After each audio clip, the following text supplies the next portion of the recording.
सबको पहले तो बहुत सारी बधाई है, क्योंकि अमावस्या में भी सर्वपित्र अमावस्या और श्राद्ध पक्ष की जो अमावस्या होती है सबसे प्रभावशाली, सबसे शक्तिशाली होती है। श्राद्ध पक्ष का महीना है, कल हमारे पूर्वजों का विदाई का दिन है, जो दिनांक 17 सितंबर 2020 अर्थात दिन गुरुवार, शुभ संवत 2077 साके 1942, कलयुगाब्दी 5122 और नक्षत्र है आपका पूर्वा फाल्गुनी, जो दिन में 10:30 बजे के बाद उत्तरा फाल्गुनी आएगा। पितृ अमावस्या के दिन कहते हैं कि श्राद्ध का जब अमावस्या होता है, जो हमारे परिवार के या कुटुंब के जिनकी तिथि हमें मालूम है या नहीं मालूम है, सर्व पितरों के लिए आज के दिन पिंडदान किया जाता है। और पिंडदान करने के बाद ये प्रार्थना करना चाहिए कि हे प्रभु, हमारे जो आने अनजाने देवता हैं, पितर हैं, जिनको हम जानते हैं या नहीं जानते, जिनके हमें तिथि का ज्ञात नहीं है, ऐसे समस्त पितरों को पिंडदान करते हैं। और पिंडदान करने से पहले प्रातः काल हमें क्या करना है, भैरवी काल अर्थात भोर काल में आप उठिए, अपना बिस्तर छोड़ के पवित्र स्नान ध्यान करें। बड़ी श्रद्धा और भाव से माताएं बहनें घर में भोजन बनाती हैं और अपने पितरों के निमित्त जिनको आप मनाते हैं और उन समस्त पितरों के लिए पिंडदान करते हैं। घर पर विप्त एवं विद्वान आचार्य ब्राह्मण को, कुलपूज्य को बुला करके विधि पूर्वक से हमें भोजन कराना चाहिए। अब भोजन कराने के बाद ही प्रार्थना करना चाहिए, क्योंकि पितृपक्ष में प्रतिदिन सूर्य प्रारंभ से सूर्योदय से लेकर सूर्यास्त तक हमारे जो देवता होते हैं, पितर होते हैं, अपने परिवार अपने कुल में आते हैं। आज के दिन हमारे पूर्वज हमारे परिवार में आते हैं।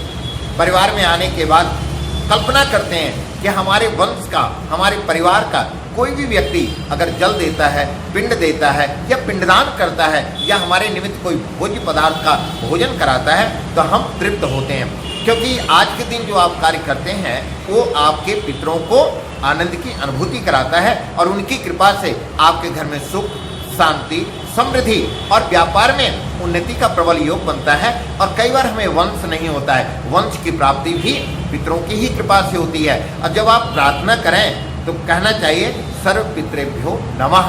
हे पूर्वज, प्रार्थना क्या करना चाहिए कि मेरे आने अनजाने जो भी देवता हैं, पितर हैं, जिनको हम जानते हैं या नहीं जानते हैं, मैं सभी को प्रणाम करता हूँ। और प्रणाम करने के बाद हमें नतमस्तक होना चाहिए, क्योंकि अमावस्या के दिन विधि और विधान से आप जानते हैं आपके जीवन में देव ऋण, ऋषि ऋण, मातृ ऋण और पितृ ऋण, ये 4 प्रकार का ऋण होता है।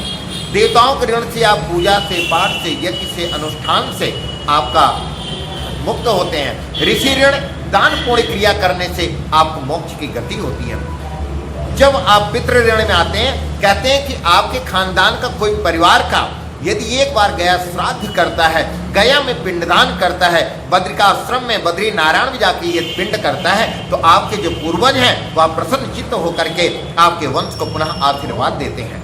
ऐसे में आपके 7 पीढ़ी का अर्थात 7 पीढ़ियों की जब कृपा होती है, तब आपके जो पूर्वज हैं वो गया जाते हैं।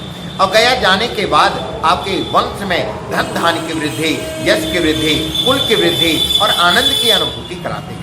ऐसे सर्वपितृ अमावस्या पर आप सभी लोगों को प्रातःकाल उठ करके विधि और विधान से, यदि आप 17 सितंबर 2020 दिन बृहस्पतिवार को आप विधि पूर्वक से अगर अपने पितरों को प्रणाम करते हैं, अभिनंदन करते हैं और उनके लिए तिलांजलि, आप काला तिल, कच्चा दूध, काला तिल, जौ इत्यादि से अगर आप उनको जल देते हैं तो जल ग्रहण करते हैं। और ग्रहण करने के बाद जब आप सतपितृ अमावस्या करें तो गाय का भोजन, कौवे का भोजन, श्वान का भोजन और पितृ भोजन, कौवे का भोजन, गाय का भोजन, श्वान का भोजन और उसके बाद अपने पितृ निमित्त का भोजन।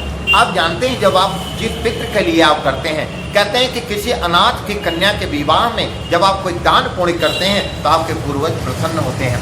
आप किसी की सहायता करते हैं, गरीबों की सहायता करते हैं और भूखे को भोजन कराते हैं, प्यासी को पानी पिलाते हैं, तो आपके जो पूर्वज हैं वह प्रसन्न होते हैं। यदि आपकी कुंडली में पितृदोष है तो श्राद्ध अमावस्या के दिन आप गरीबों को भोजन कराएं, किसी मंदिर में दान पुण्य करें या अपने श्रद्धा और भाव से अपने पूर्वजों के निमित्त यदि आप दान पुण्य करते हैं और वस्त्र का दान करते हैं, तो आपके सारे पितृ प्रसन्न होकर के वैकुंठ धाम को जाते हैं।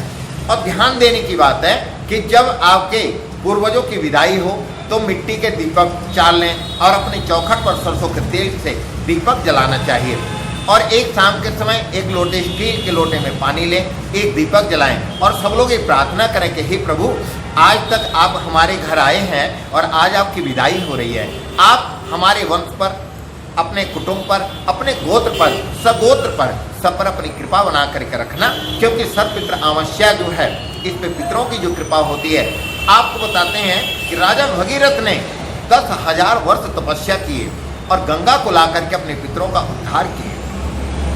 लोग कहते हैं कि क्षण भर में हमारे पितृ खुश हो जाएंगे। आपकी श्रद्धा यदि जायते श्रद्धा, आप श्राद्ध यदि करते हैं तो श्रद्धा और भाव से, क्रोध करके कोई भी कार्य ना करें। पितरों का आप जीवन में कभी भी करें, जैसे मौनी अमावस्या, शनिश्चरी अमावस्या, रविवार वाली अमावस्या, इन सारी अमावस्याओं के दिन यदि आप अपने पितरों को प्रणाम करते हैं या श्राद्ध पक्ष में अपने पितरों को प्रणाम करते हैं, विधि पूर्वक परिवार में शांति आती है, धन धान्य की वृद्धि होती है। ऐसे कल जब आप अपने पितरों का, उनको पितृलोक के लिए विदा करेंगे तो बड़ी श्रद्धा और भाव से, इसलिए एक ही प्रार्थना करना है कि सर्व पितृभ्यो नमः। इसलिए आप सभी लोग पितरों को प्रणाम करें। गौशाला जा करके आप गाय का चरण छुएं और गौशाला में गुड़ या हरा चारा या रोटी गुड़ का दान अगर आप करते हैं तो आपको और भी लाभ प्राप्त होगा। आपके घर के पास में कोई मंदिर हो, सानिध्य में धार्मिक स्थान हो, उन स्थानों पर भी जाकर के अपने पितरों के लिए आप दान पुण्य कर सकते हैं और दान किया हुआ जो है वो आपके पितरों को लगेगा। इसलिए दोस्तों, आप सब लोग कल सर्वपितृ अमावस्या पे सभी लोग विधि पूर्वक से गंगा स्नान, बाल्टी में गंगा जल डाल कर स्नान करेंगे और श्रद्धा पूर्वक से यदि आप अपने पितरों को प्रणाम करते हैं और कौवा का भोजन, गाय का भोजन, श्वान का भोजन, आप पितरों का भोजन निकालना ना भूलें। इस प्रकार से यदि करते हैं आप प्रार्थना तो आपके जीवन में पितरों की कृपा से हर तरह से धन धान्य की वृद्धि होगी, वंश की वृद्धि होगी, अब कुल की वृद्धि होगी। राज्य सम्मान, राष्ट्र हित, कल्याणार्थ के लिए, पितरों के लिए अगर कोई भी कार्य आप करेंगे तो आपका जीवन धन्य हो जाएगा। क्योंकि मानव का जो जन्म होता है वो अपने पितरों के उद्धार करने के लिए, पिंडदान करने के लिए, नारायण बलि करने के लिए, नांदी श्राद्ध करने के लिए और गंगा पर